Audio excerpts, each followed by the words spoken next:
EPFO personal assistant 2024 जी हाँ। अगर मैं बात करूं आप सभी से एग्ज़ाम प्रिपरेशन के बारे में कि किस तरीके से हम अपने एग्ज़ाम्स की प्रिपरेशन करें, देखो एक चीज़ यहाँ पर समझ लेनी चाहिए आपको कि सबसे पहले जब भी आप किसी भी एग्ज़ाम की प्रिपरेशन करने जाते हो, सबसे पहली बात आपके मन में क्या आती है कि इस एग्ज़ाम के लिए हमारा सिलेबस जो है वो हमारा क्या रहेगा। और बहुत से कॉमर्स स्टूडेंट ऐसे होते हैं जिनको ये पता होता है कि सिलेबस जो होता है वो आपके जो भी सेक्शंस आ रहे होते हैं, मतलब सेक्शंस या सब्जेक्ट्स आपके जो भी आ रहे होते हैं ना, ठीक है, उनका हर एग्ज़ाम में सेम ही रहता है।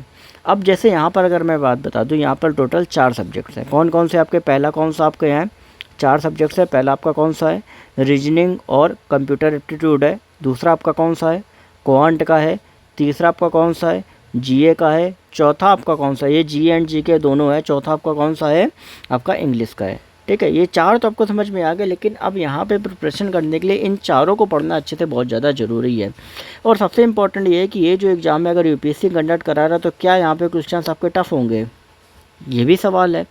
देखो एक चीज़ ध्यान में रखने वाली बात है कि यूपीएससी जब जीके का कोई पोर्शन रखता है ना, तो वो बहुत ज़्यादा मतलब इंटेलेक्चुअल टाइप से रखता है। ठीक है, तो यहाँ पे जो जीके के जो क्वेश्चंस आएंगे वो आपको थोड़ा अच्छे स्टैंडर्ड के मिलेंगे। लेकिन बाकी सी सेट की अगर बात कर लो, जैसे रीजनिंग, कंप्यूटर की, क्वांट की और इंग्लिश की, इसका जो लेवल है ये आपका नॉर्मल आपका रहेगा। ठीक है, और हो सकता है कि इजी लेवल आपका रहे। जीके का लेवल आपका एक बार हो सकता है, लेकिन इसका ये लेवल इजी रहेगा।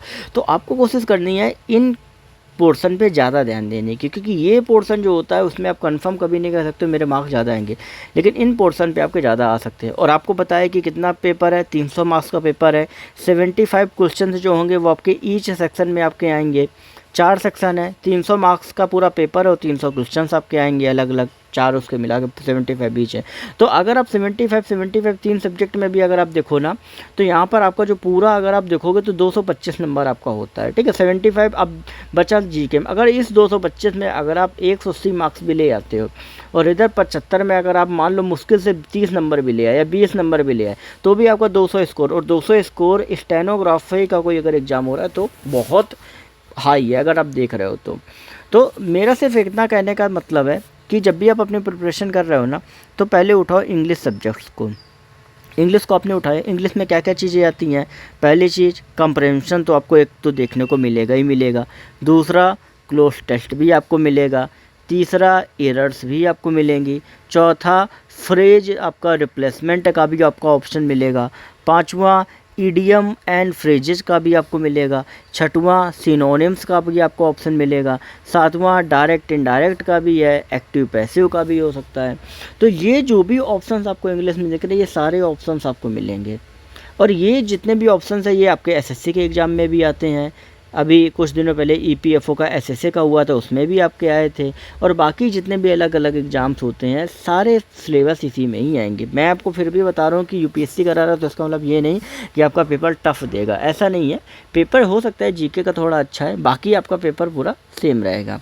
बात कर लेते हैं क्वांट में। देखो क्वांट में मैं आपको ऑलरेडी बता भी चुका हूँ। क्वांट में आपका अर्थमेटिक और अर्थमेटिक और एडवांस जो होगी वो दोनों मिक्स करके आएगी। ये मैं आपको बार बार बता रहा हूँ कि अर्थमेटिक एडवांस दोनों मिक्स करके आएगी। तो दोनों ही आपको अच्छे से पढ़ना है, कोई भी चीज़ स्किप नहीं करनी है। और अगर मैं बात करूँ तो एसएससी के लेवल का ही आपको पढ़ना है, ज़्यादा कुछ भी पढ़ने की ज़रूरत नहीं है, क्योंकि स्टेनो वालों के लिए मेन प्रॉब्लम आपकी मैथ में आती है। ठीक है, तो एसएससी के लेवल का थोड़ा थोड़ा पढ़ लो, आपका आराम से हो जाएगा। फिर बात करते हैं हम, तीसरा जो हमारा टॉपिक है वो हमारा रीजनिंग और कंप्यूटर का। देखो अब यहाँ पे थोड़ा समझने वाली बात है कि रीजनिंग जो आपकी होगी वो तो आप इजी रहेगी, वो आप कर ले जाओगे। रीजनिंग में क्या क्या अधिकतर क्वेश्चंस आपके आते हैं, देखो एक तो वेन डायग्राम से रिलेटेड क्वेश्चंस आपके आ सकते हैं। ठीक है, दूसरा आपके स्टेटमेंट ऑन कंक्लूजन से रिलेटेड क्वेश्चंस आपके आ सकते हैं। सीटिंग अरेंजमेंट से आपके रिलेटेड क्वेश्चंस आ सकते हैं। डायरेक्शन से आपके रिलेटेड क्वेश्चंस आपके आ सकते हैं। पजल वगैरह आपकी कहीं ना कहीं आपकी आ सकती है, तो ऐसे क्वेश्चंस रीजनिंग में आ सकते हैं। कंप्यूटर में आपका बेसिक ही पूछा जाएगा। बेसिक में जैसे मान लो आपका MS वर्ड हो गया, MS एक्सेल हो गया, MS पावर पॉइंट हो गया, साथ ही जो भी आपका जो सिस्टम से रिलेटेड चीज़ें होती हैं जैसे ऑपरेटिंग सिस्टम से रिलेटेड हो गई, ठीक है, और भी अलग अलग उसमें। तो अगर ये सारी चीज़ें आप ट्रिपल सी की एक बुक आती है वो आप आप ले लो, नहीं तो आपके कंप्यूटर की अगर आप MCQ वगैरह देखोगे यूट्यूब वगैरह पे, तो वहाँ पर भी आपको कई सारी MCQs आपको मिल जाएंगे जो कहीं कि आपको हेल्प करेंगे काफ़ी ज़्यादा। फिर हम बात करते हैं कि हमारा नेक्स्ट जो आता है GK एंड GS में। देखो ये एक ऐसी चीज़ है ना, इसमें करंट अफेयर आप पढ़ लेना अच्छे से।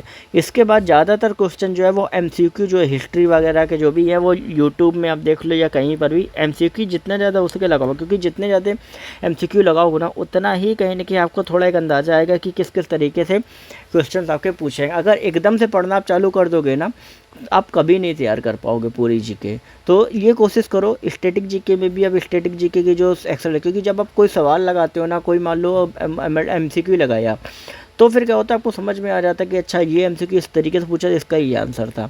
तो MCQ ज़्यादा सॉल्व करने की कोशिश करो, उससे कहीं ना कहीं आपको बहुत ज़्यादा हेल्प मिलनी चालू हो जाएगी। बाकी इससे रिलेटेड और भी चीज़ें मैं आपको बताता रहूँगा, तो आप चैनल को सब्सक्राइब करके बेल नोटिफिकेशन आइकन को ऑल पे कर लीजिए। साथ ही अगर कोई भी क्वेरी आपके मन में आ रही हो तो आपको नीचे इंस्टाग्राम का लिंक दिया गया है, वहाँ से आप सभी पूछ सकते हो। और बाकी टेलीग्राम ग्रुप पर भी आपको ऑलरेडी मैं PDFs, एडमिट कार्ड्स, कई सारी चीज़ों को मैं डालता रहता हूँ, जहाँ से भी आपको कुछ जानकारी मिल